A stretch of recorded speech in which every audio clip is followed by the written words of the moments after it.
professional firefighters. I'm a fire captain at EMT, and I proudly serve the people of the city of St. Paul. I'm honored to stand here today with the brave men and women of the first responder community, the protectors of the public, and the guardians of the people of Minnesota. I take deep pride in being a firefighter and EMT because we don't hide from danger. We run from tough decisions. We embrace them. We put our health and sometimes our lives on the line for people we don't even know, because we are servants of the public and they expect us to show up quickly in their time of need and make things right. And now, after what happened yesterday in the dark of night, I'm mad. I feel let down. I feel betrayed. I feel like that pat on the back first responders have been getting from some of the so-called public servants in this Capitol just became a knife in the back. First responders have been thrown into this battle against COVID-19 totally undefended. We are being exposed. We are being quarantined. It's just a matter of time before we are sickened. First responders do not have the option to work from home. All we are asking is that should our brave men and women contract this insidious disease and can no longer work at the job that they love, that the state of Minnesota step up and protect them and their families. But no, the cowardly hospital executives say no. The cowards with the Chamber of Commerce say no. The cowards with the cities and counties say no. Shame on them. And shame on anybody allowing them to stand in the way of doing what is right. Minnesota's first responders have asked for help, and the legislature is letting us down. Today I'm asking Governor Walz to step in and stand up for us. I'm asking Governor Walz to do what other governors have done and issue an executive order stating that COVID-19 be deemed a presumptive illness under work comp for first responders. We cannot wait. This crisis is only getting worse. We need a hero, we need help, and we need it now.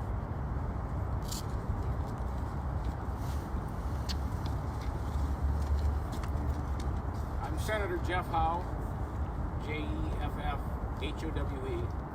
I'm Senator Jeff Howe, and as a retired firefighter EMT with 27 years of service, I understand the conviction to duty that first responders have to their public.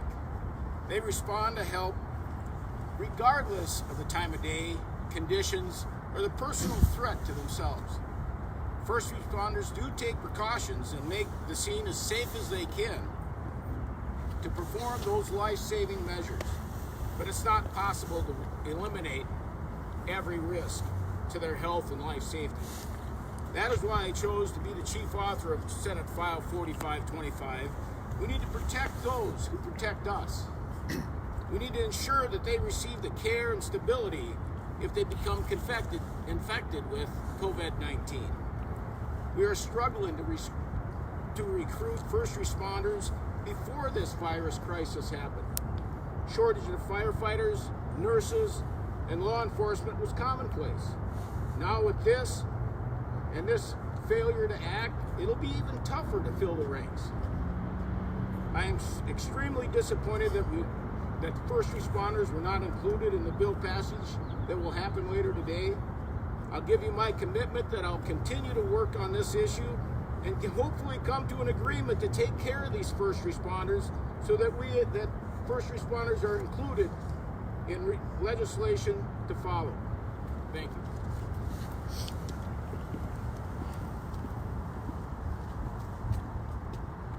Good morning. I'm State Representative Dan Wolgamott, DanWolgamott. I represent District 14B in the Minnesota House of Representatives, which includes part of St. Cloud, Minden Township, and Haven Township. And I am proud as heck to be standing here on the steps of the Capitol with the brave men and women who are putting their physical health and their families' physical health on the front lines of this COVID-19 crisis and keeping Minnesotans safe from COVID-19. But I am ashamed that we're asking them to not only put their physical health on the line for us, but their financial health. on the line for us because we have failed to have their backs. We have failed to provide them access to workers' comp if they contract COVID-19. We have failed to provide them with leave if they have to quarantine. Minnesota, we can do better. That's why I'm as committed as ever with the bill that I put forward, House File 4515, that I'm proud to have put forward with Senator Jeff Howe. And we are not finished. We are going to work together. We're going to get this done. And I'm calling on every Minnesotan, from the governor to the Senate to the House to the business community to the labor community. All Minnesotans are protected by the frontline responders of this crisis. All Minnesotans owe it to them to have their backs, have their families' backs, and give them the financial support and backing that they need in this time of crisis. So to our frontline responders, to our officers, to our firefighters, to our healthcare workers, we see you, we hear you, we thank you for the sacrifices that you're making for us, and we're going to continue to fight and have your backs just as you continue to fight and have our backs. Thank you, and we're not done yet.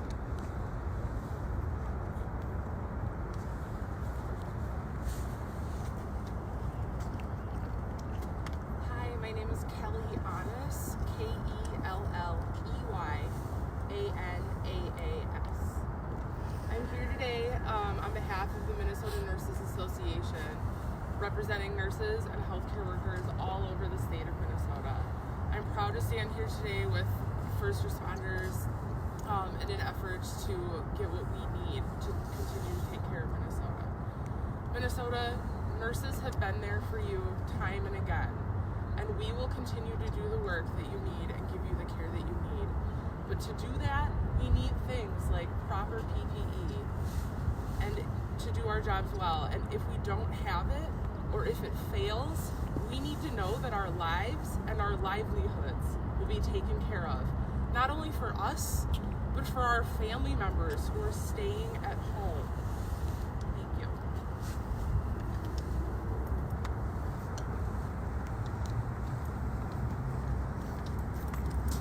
Good morning. My name is Brian Peters, BRIAN-PETERS. I'm the Executive Director of the Minnesota Police and Peace Officers Association. Frankly, I'm embarrassed that I'm standing here before you today. The people behind me, their lives matter, okay? I want you to look in their eyes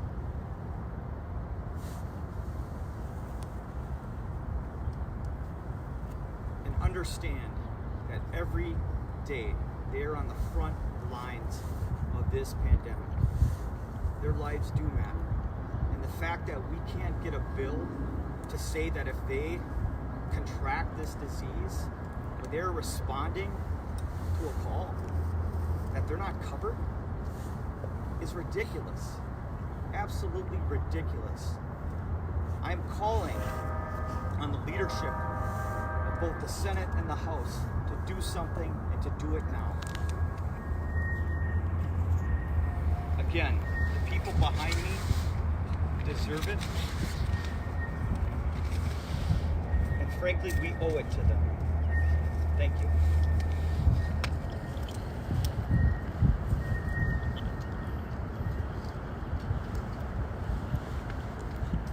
Good morning. My name is Ryan Winkler. I'm the Majority Leader of the Minnesota House of Representatives. The crisis doesn't change people, it reveals them.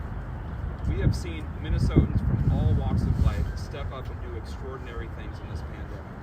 We have seen teachers and school employees change the whole way that their school operates, serve their students, and make sure that kids can continue to learn.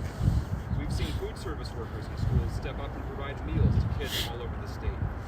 We have seen leaders like Governor Walz step forward and provide leadership and make sure that Minnesota is safe and use his executive authority to protect people all across the state. We are going to continue to see more sacrifice and service from nurses, from healthcare workers, firefighters, police officers, and the whole first responder community. Today, in the Minnesota Capitol, we are going to pass legislation that will respond to a lot of issues that Minnesotans have brought forward to us related to COVID-19. We are going to help make sure that our child care sector has funds to continue surviving while we go through this crisis. We're going to provide money for homelessness and housing. We're going to provide money for food security. We are going to provide extensions on licensing for businesses. We're going to provide small business loans. We're going to provide a whole range of support and relief for Minnesotans in the pandemic. Unfortunately, we will not be providing workers' compensation for the first responders, nurses, and healthcare workers who are asking to step up to the front line. Negotiations late last night continued to push this issue. The Speaker of the House continued to try to push, but unfortunately for too many people, the crisis has revealed that business as usual is continuing. The organizations and businesses that represent the workers, who should be representing the workers and who should be willing to step up, have been unwilling to provide a workers' comp presumption of workplace contact with COVID. What this means is that their plan is for workers to have to prove that they contracted COVID in the workplace, as if anybody could step forward and prove where exactly they contracted this disease. That does not work for employees, and that is what is at issue today. We believe that it's possible for legislation to fix this problem. We have proposed it time and time again. We've worked hard with the people here on the Capitol steps, but unfortunately the answer has been no. We think that we can continue to work. We think that we can get this done in the state legislature, but if we cannot, then we ask Governor Walz to step forward, as he has done time and time again, to protect the people of the state, the first responders, the frontline people who are making this work. Minnesota is an extraordinary place. I believe that we can rise to this occasion, and I believe that everyone should be protected. I think the business community that has been blocking this workers' comp bill can rise to the occasion, and I hope that they will do so. The lives of thousands of Minnesotans and the expectations of millions are watching the leaders of this state. It is time for all of us to step up and do what's right.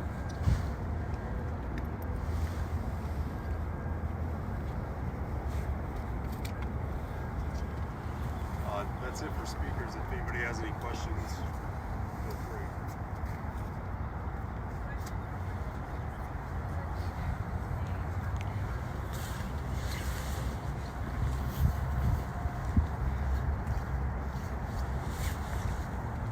So the question today was whether we will have an amendment today to include this measure.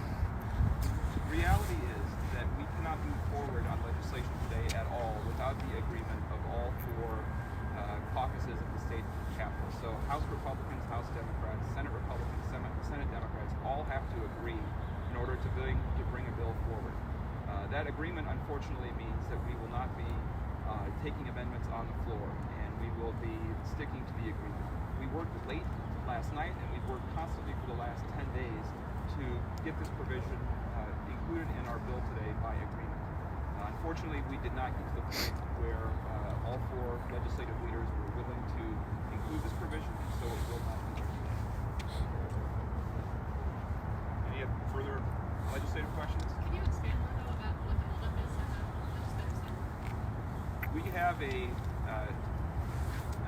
system in Minnesota where we have a workers' comp advisory committee that reviews proposed changes to the workers' compensation laws. If any one group doesn't want to have that provision or a change go forward, they can essentially block it. So negotiations for the last 10 days have been working on trying to get consensus or agreement from the Workers' Comp Advisory Council. The AFL-CIO, organized labor, has been fighting really hard to do that, and we have been fighting on a bipartisan basis in the legislature to make it happen. Unfortunately, leaders in the Senate were not willing to accept this language without the sign-off of the Workers' Comp Advisory Council, which means effectively that the Chamber of Commerce representation on that council had a veto on this bill.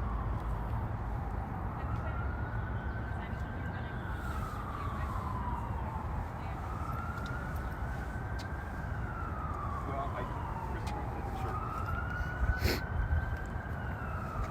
Yeah, so the concerns on the advisory council come from the business community. Business community, they have seats on the council. Labor has seats on the council. There's legislative seats on the council. It's about a 50-50 mix, but you need 60% for anything to move forward. So basically, groups vote as a block. So if one group doesn't want to push forward legislation, it doesn't happen. We can't go through the normal concepts. These are not normal times. I mean, look at this. We can't even stand shoulder to shoulder. After Saturday, we can't even be here. You know, so we need action now. This is a crisis. And in crisis, we need decisive action, and we need to stand up for the men and women that are on the front lines protecting the public.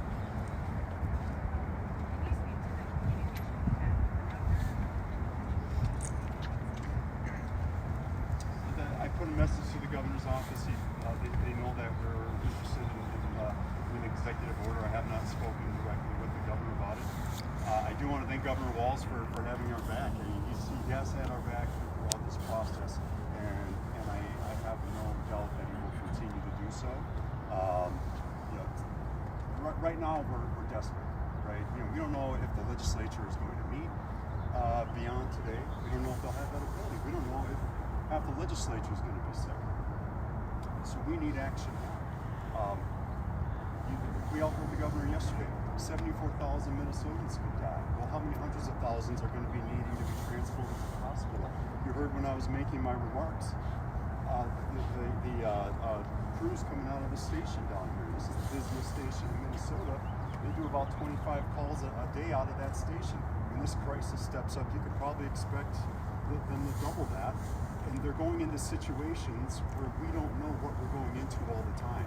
We're trying to take all the protective measures we can, but there are plenty of situations where we just don't know. We have over 70 firefighters just on my department that have filled out COVID-19 exposure reports. We have 6 of them that are in quarantine, and that's just my department. You know, there's 22,000 firefighters alone in Minnesota. Thousands of nurses, thousands of police officers. How many people are being quarantined?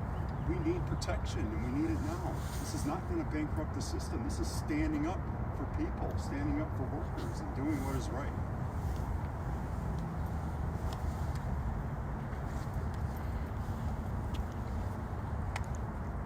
Anybody else have any questions? Okay, cool. Thank you, everyone.